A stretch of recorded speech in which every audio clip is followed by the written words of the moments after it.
I think it's safe to say that most people are interested in the future.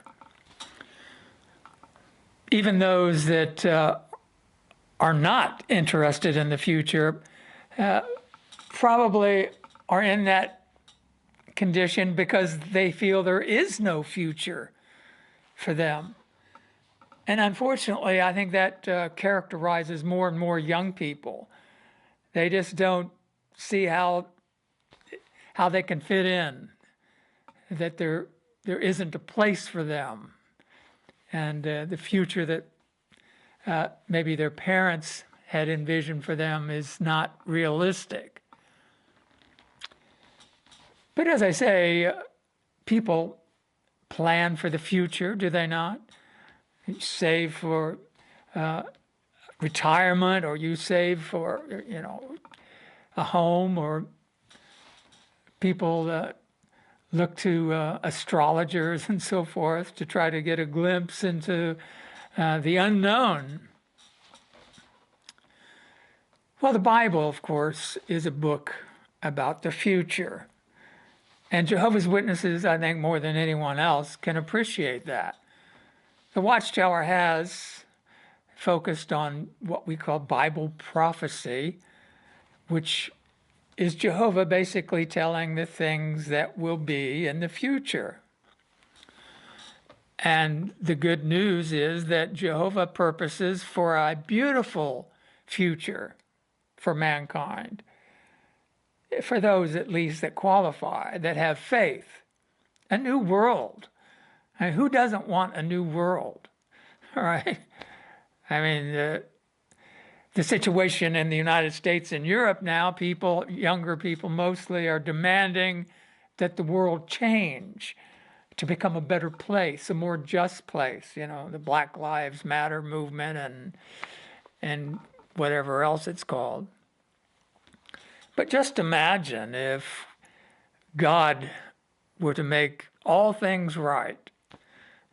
That would be a wonderful event, wouldn't it? And that's exactly what God promises to do. Not in the far distant future, no, but I think there's every reason to believe that the future foretold in the Bible is about to begin.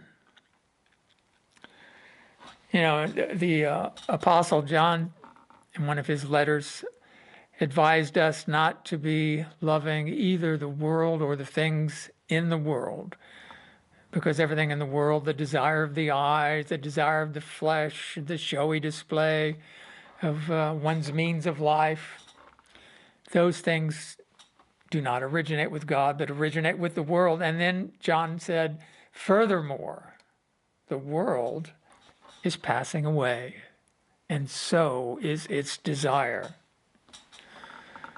Now, we might think that that's a very strange thing to say. The world seems pretty permanent. But when we consider just what has happened in recent months, the world seemed rather stable at the beginning of the year, and then a few weeks into the year, the coronavirus pandemic, and suddenly everything came to a stop.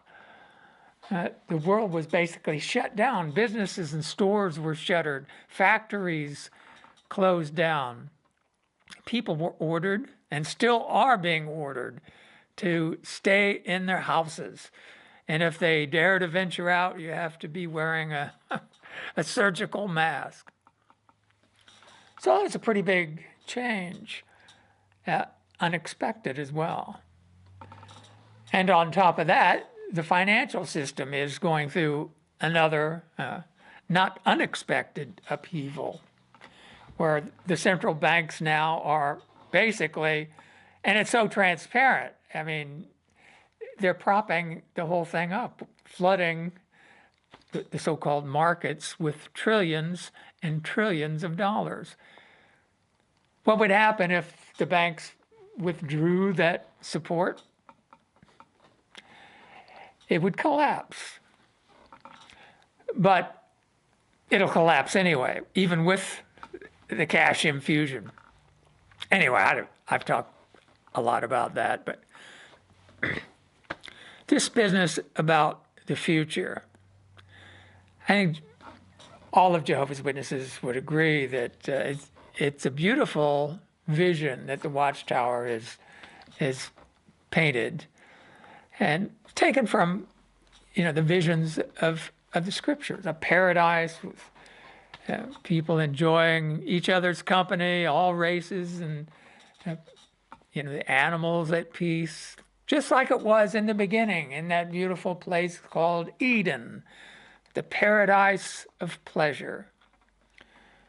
And we appreciate that that was Jehovah's intention in the beginning. He wanted this bright future, endless life for mankind, for his children. And we know what happened. And we're still in that situation with Satan ruling the world. But Jehovah hasn't been sitting back doing nothing. Jesus said that he would be with his disciples all the days until the conclusion of the system of things. Now that's where it gets a little tricky as far as Jehovah's Witnesses are concerned. The problem, I've been at this for going on 2 decades now, and I'm not sure why, but the truth has a motivating power, doesn't it? I have to say that I know I'm right. So that keeps me going, even though I don't seem to have had much influence or impact at all for the effort and time and money that I've put into my project. And the challenge I'm faced with, Jehovah's Witnesses, and I was this way for many, many years, they are absolutely convinced that there can be no truth or biblical understanding that comes from any other avenue except the governing body, the faithful slave, and the Watchtower. They are God's channel. And if it doesn't come from them, be very, very suspicious. And I have to say, that attitude is warranted, because I know what's out there. I mean, I know what the XJWs come up with. It's a lot of rubbish, Everyone should partake and all that kind of nonsense. So yeah, we're rightly. We should have the attitude of being wary of these, Bible teachers, or the Ray Franz clique, But here's the problem. What if the Watchtower is seriously, majorly wrong on their understanding of prophecy? Well, again, the elders and the brothers, I think, well, they're imperfect. They're still, Jehovah will refine them, and they'll get it. They'll get it right eventually. The light keeps getting brighter, or we get deeper insight, but that is not an adequate explanation for how the Watchtower could be so monumentally wrong on something as important as the return of Jesus. So the Watchtower teaches that the conclusion of the system of things began in 1914. And everything is tied to 1914. Jesus began ruling in his kingdom, ruling the world in 1914. Jesus returned and has been invisibly present in 1914. Even though Jesus said, I'll be with you all the days until the conclusion, where 2 or more are gathered in my name, I'm in their midst. So what's the deal with an invisible presence? How is that any different? Well, my my point of view is there is no invisible presence. Christ is going to visibly manifest himself to the chosen. But so that's, it's virtually impossible to educate Jehovah's Witnesses on this issue because they don't trust anyone. And again, I say that's probably a good thing. But I continue to try to reason with Jehovah's Witnesses. As futile as that, I've still got a touch of the poison ivy. I've been putting this spray on with the, what do you call it, that cortisone. It helps a lot, but I think I got that stuff on my pillow. I didn't realize it was on my wrist, and I got it on my pillow. So the last few nights, I'm just rolling in it. I changed the pillowcase and sheets and everything, and I think I got it, the second. Anyway, I'm sorry. What was I going to talk about? My point, okay, about the future. Jehovah's Witnesses have been led to this point basically to believe everything's been fulfilled.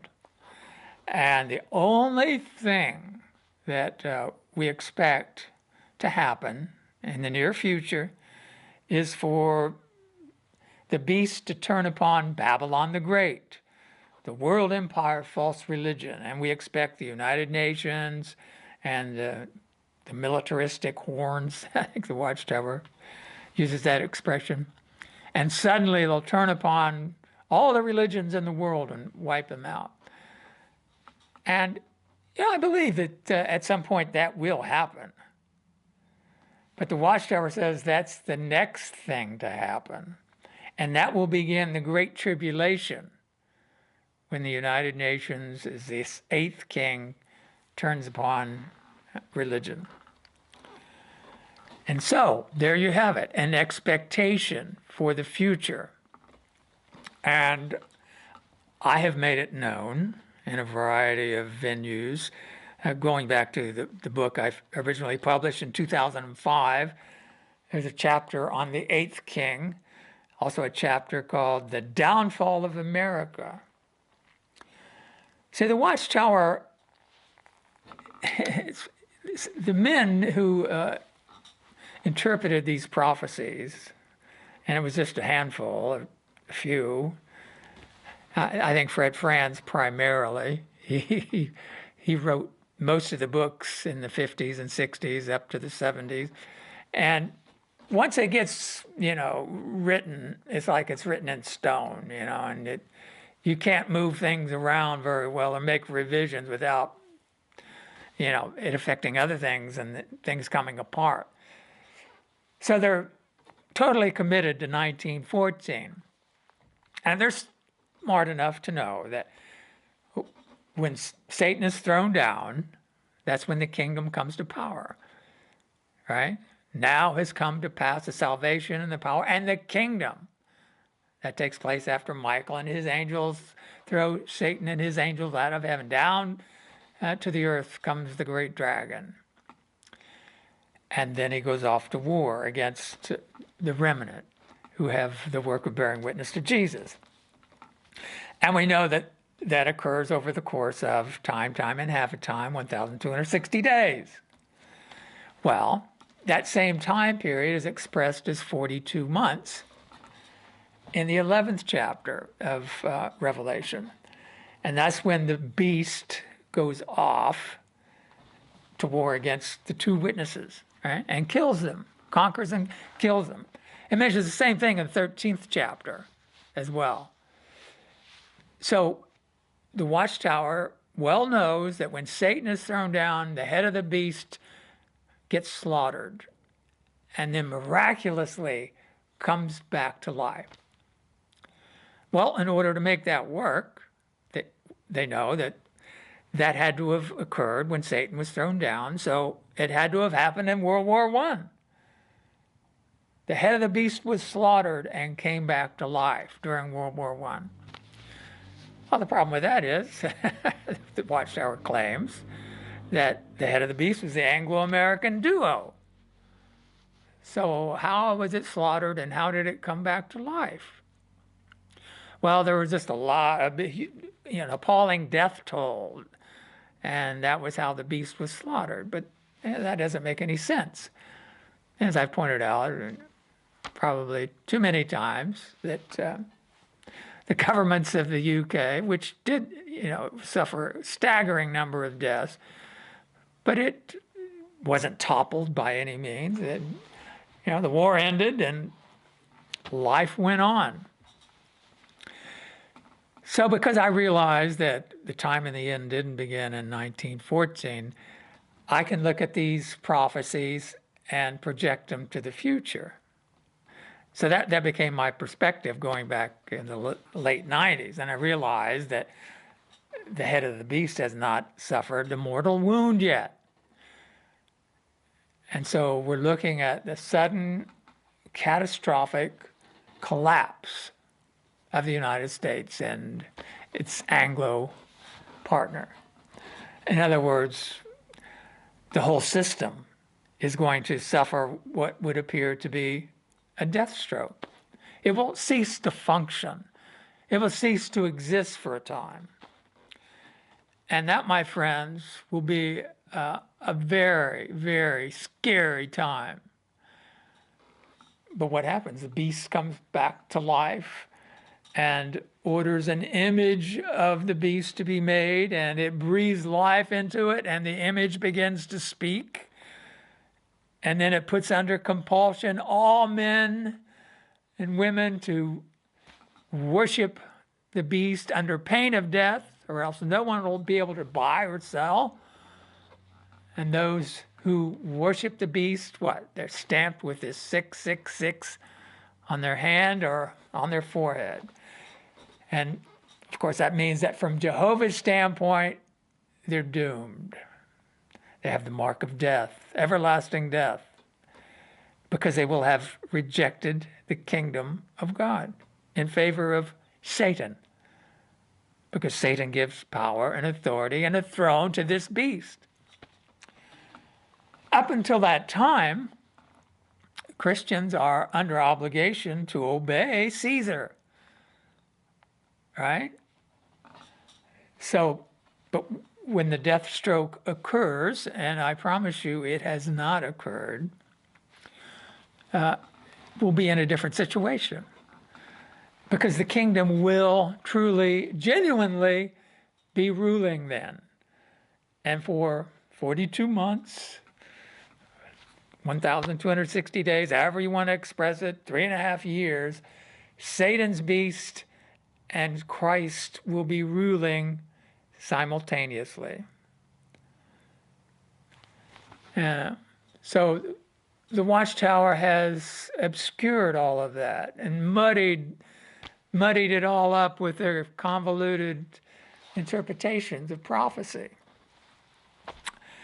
So I've been expecting the United States to crash. And when we look at the tumult going on now, it's starting to come into focus, isn't it? This year is, of course, the presidential election in the United States, and there are forces arrayed against Donald J. Trump, very powerful forces. The deep state, the British have made it known that they will not tolerate a second term of Donald J. Trump. They don't think that their British system can survive another term of this American president. Do you know, a few years ago, the idea is always being floated for, reinstituting Glass-Steagall, which was a law that President Roosevelt put in effect back during the Great Depression that prevented banks from engaging in speculation if they had depositors' money. That was repealed in '99, and since then, Wall Street has become, this giant casino. And when the banks lose a big bet and threaten to take down the whole system and everyone loses their money, then the government has to backstop the gamblers. So whenever they talk about reinstituting Glass-Steagall, Wall Street and the City of London say, no, you can't do that. In fact, a mouthpiece of the City of London said, if you reinstitute any sort of regulation, we will consider it an act of war. Think about that.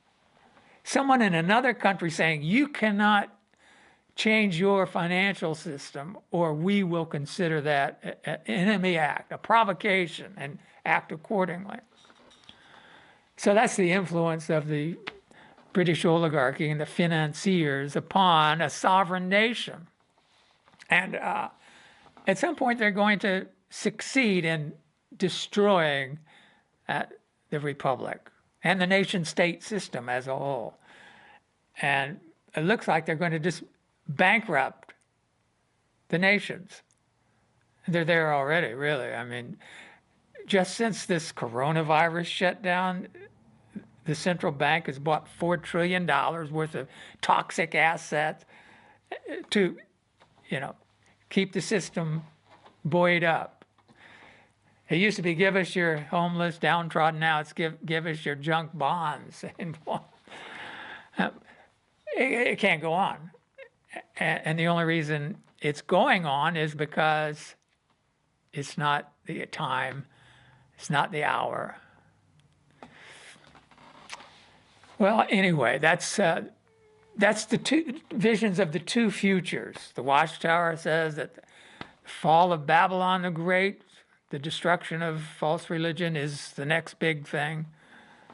And I have made it known that the next big thing is the fall of the United States of America, and really all the nations of Europe that are considered, the upholders of freedom and justice and Western civilization. That's what's next. And I think when it proves that I'm right, then I might have a little bigger audience. Assuming we have an internet, then I don't know. Well, thanks for watching. I'll talk to you again.